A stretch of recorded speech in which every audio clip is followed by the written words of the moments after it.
say something? Gusto ko lang sabihin sa mga anak, mahalin niyo yung mga nanay niyo. Hindi yung pinagdadaanan namin para sa... Thank you, Mom. We love you.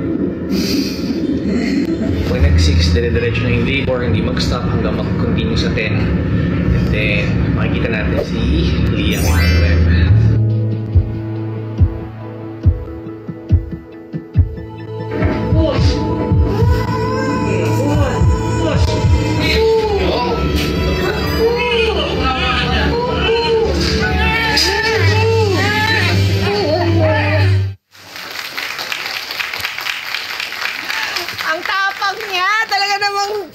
Videoed ang kanyang bawat stage. Nung una niya tayong binisita dito sa Kada Umaga, buntis pa po siya.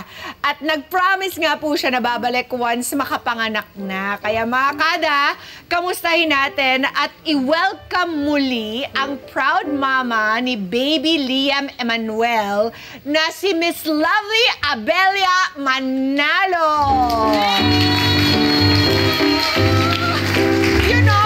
Silip nun kanina, parang gusto pa magsayaw eh. Ikaw talaga. Good morning. Good morning. Yes! Ito na talaga. Grabe, ang radiant naman ni Mom. Thank you. Kamusta na si Liam? 4 months old na. Okay na okay siya. 4 months na. So, kakagaling niya lang ng Japan. Wow! Agad-agad. Yes. Talaga? So buong pamilya kayo nagpuntang Japan? No, because of live selling sa Japan. Tapos sa Hong Kong din, nung 2 months siya, nag-live selling din ako doon. Kasama din siya. What? Yes. Grabe ka. Oh, kasi nagkakaroon ako ng separation anxiety. So you have to bring Liam yes, at saka dahil breastfeeding mom ako. Oh, that's so good. Oo. Nagpakasal kayo ni Benj nung January 23, 2021. Kaya, belated? Yes. Ano bang petsa ngayon? Kahapon. Kailan lang yun? Oo, kahapon lang. Happy second anniversary. Year na. Third na ba? Yes. 3 years! Oo, happy third anniversary sa inyong dalawa. Thank you so much. Thank you. Oo. 3 taon na. Oo, 3 taon nyo rin hinintay ba si Liam? Actually, 9 years na kami ni Benj together, pero pinagkaloob ni Lord nung kinasal kami. Nung kinasal kayo? Yes. So, 2 years after ng wedding namin, nagkaroon ng Liam Emmanuel. Wow! And it wasn't very easy, no? Nahirapan kayo. You were really hoping and praying. Yes, super. Dahil po, si Benj po kasi is meron siyang low sperm count. So, nahihirapan talaga siyang magkaroon ng, this time, nahihirapan siya. So, ito talaga mga, mga process namin na dapat, magpapagamot ako nung mid-year ng 2023, pero pinagkaloob siya nang hindi pa kami nagpapagamot. Oh, talaga, wow! Yes. Thank you, Lord! Yes, talagang thank you, Lord. Talaga. Inunahan ka na ni Lord. Yes. Talagang, He knows what's in your heart and He gives it to you. Sabi niya, wag na kayong mag-alala. Sa akin nyo lang ipagkatiwala. Hindi kailangan ng siyensya. Yes, tama. Mas magaling ako dyan. Yes, diba? Akong bahala sa lahat. Ako nag-invento niyan. Yes, yes. Praise God talaga. So, ano ang sinabi anong reaksyon ni Benj na naunahan ni God ang science? Grabe yun kasi every month parang nandun yung, ay, meron na naman ako. Parang nagkakaroon ng nalulungkot. Pero nung time na biglang naging ganon, parang unbelievable. Parang hanggang ngayon, nung time na hindi kami makapaniwala, na totoo na ba talaga to? Yun, kaya iba talaga.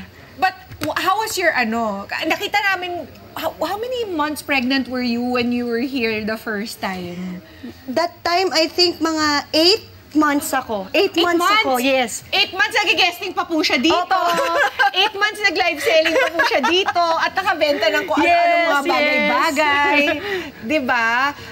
Ito, bago natin i-continue ang pagbabalik tanaw namin ni Lovely, panoorin po muna natin ang naging reaction ni Benj. May video rin sila, kaya panoorin niyo po to. Yes.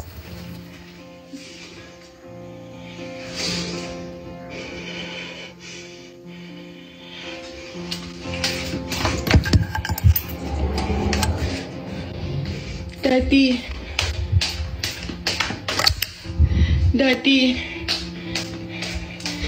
alam ko may inis ka sa akin. alam ko may inis ka sa akin, pero may regalo ako sa'yo. Ano? May regalo ako sa'yo. Ano? May regalo ako sa'yo. May regalo ako sa'yo, Daddy. Buntis ka? Yes! Yes! Thank you, Lord. Come here. Oh! Si Miss Tia. Kaya ako siya ginigising. That time, meron kami 6 a.m. call time. May show kaming dalawa na magkasama kami.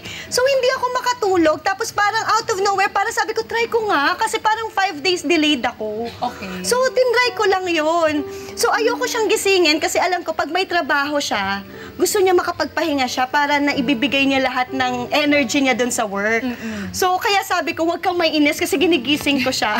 So, yun, ang ganda naman nung kinalabasan nung pagising ko sa kanya. Oo. Sobrang. Wow. But how was your pregnancy? Yung pregnancy ko, dahil nga po nanganay ulit ako, medyo nahirapan ako. So, nagkaroon ako ng low-lying placenta. Na bed rest ako for 9 months. Parang pinayagan lang ako nung after 4 months na. Pinayagan na ako mag-walk sa treadmill or kaya maglakad-lakad. Pero after that, talagang pinahinga ko. Especially, 36 years old na ako that time. Okay. So, medyo delikado na yung age ko. Pero okay lang naman yung nag-guesting ka dito. Okay lang naman kasi wala naman ako masyadong ginawa. Upo-upo lang, ganda-ganda lang. Parang ngayon lang, ganon. Okay. So, grabe pala, no? Medyo naging challenging. And then, how was the delivery? Yung delivery, nahirapan ako ng sobra. So, nung time na nagle-labor na ako, as in tinatawag ko na, asa na epidural? Ganun. Kala mo naman si Lovely may-ari ng ospital.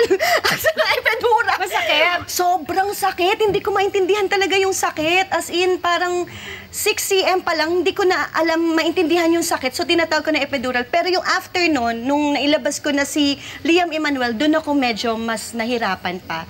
Dahil nagkaroon ako ng infection after 3 days. Oh. So, nagkaroon ulit ako ng second surgery. Oh my goodness. Nang mas malala po doon sa pinagdaanan ko nung nanganak ako. Okay.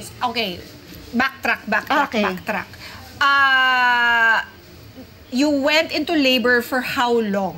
How long? Mabilis lang naman. Siguro nandun ako ng 2 a.m., nanganak ako ng 8 p.m. So, mabilis lang Ha? ba? Parang hindi mabilis yun, Kasi yung ibang nasa hospital, 3 days na. Nandun sila ng 3 days na, bawal may kasama. So, from 8 a.m. to 8 p.m., 2 a.m., nandun ako 2 ng 2 a.m. Tapos ang 8 p.m. ako nanganak. Yes. the next day. Tama? Yes, the next day. So, the entire time, you were getting contractions. Yes, sobrang sakit sa tiyan nun. Sobra. Kasi nung pumunta akong 2 a.m., sabi ko, babe, medyo gumagalaw na, malikot na siya, ganon. Yung pala, nakalimutan ko, kumain ako ng nuts that time. Oh. So talagang gagalaw siya dahil busog ka. Kumain ka. So feeling ko, yun na yun, kasi kakaantay namin ni Bench na baka ito na. So nung pumunta kami doon, yun na pala talaga. Okay. Nag 1 cm na. So inantay na namin para hindi na kami umuwi. Okay. Yun. Pero yun yung malupit, 'di ba? Sabi nga nila, it's actually the pregnancy that the mothers enjoy the most, 'di ba? Yes, Kasi yes. yung baby nasa tiyan pa, okay lang naman siya Sumisipa-sipa, doon, yes. 'di ba? As long as you're eating healthy, Yes. healthy rin si baby. Yes. In your case, what kind of things were you eating when you were pregnant? Meron, pakitagalog nga po. Meron ka ba mga paboritong kinain? Paboritong kinain ko, nung naglilihi, hilig ko yung maruya. Maruya na sinasawsaw sa ketchup. So, Labo, Oh, yes. Maruya na sinasawsaw sa ketchup. Matamis na maasim? Banana Q na sinasawsaw sa ketchup. Or sinigang na sinasawsaw sa ketchup. Basta gusto ko laging may ketchup. Okay. So, nung time na yun, madaling araw, ang mga hapon yun, sabi ko, Dad, gusto ko talaga na maruya at gusto ko ikaw magluto. Walang saging. Hindi ko alam na ang ginamit niya pala lakatan na saging. Pwede ba yun?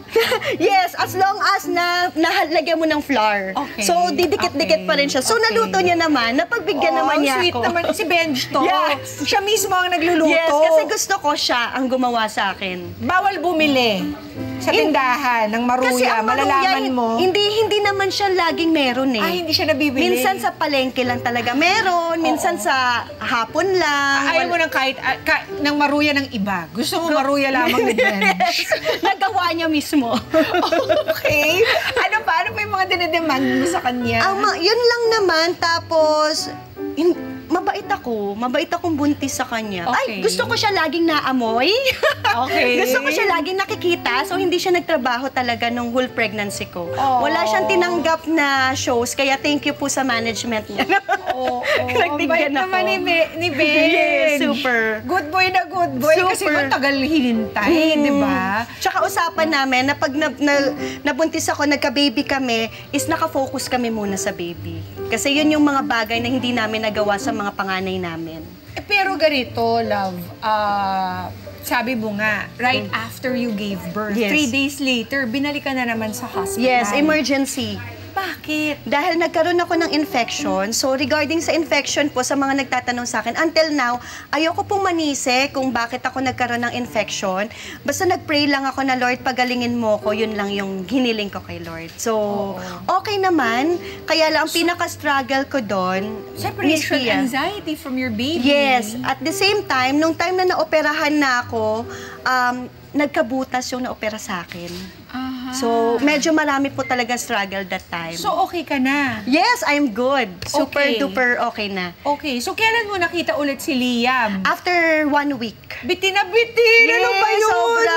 Isipin mo po, 3 days lang ako nanganak. Tapos binalik Bumalik ako ng sa hospital. Tapos nakiusap ako sa doktor na, Dok, baka pwedeng papuntahin yung anak ko. So ayaw nilang pumayag kasi nga syempre hospital yun. Pero pinayagan ako dahil nagkakaroon na ako ng separation anxiety. Tapos nagkakaroon na ako ng nasistress na ako. Nagsisigaw na ako sa hospital. Were you all alone and in the hospital? Kasi si May Benj. kasama naman ako Okay, na pero si Benj Mama kasama Jandy ni ko. Liam. Oh, yes. Tapos puro video call lang kami, so ang hirap pa rin.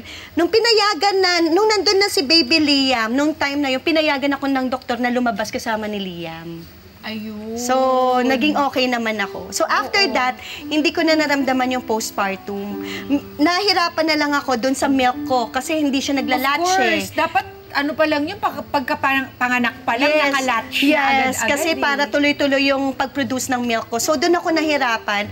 Pero talagang, pag-prayers talaga, siya nang bahala lahat. Mga Kanet 25, this is Pia Guanyamago. For more Kada Umaga updates, please click the subscribe button and follow us on Net25 social media pages at Net25TV and at Net25 Entertainment Facebook page.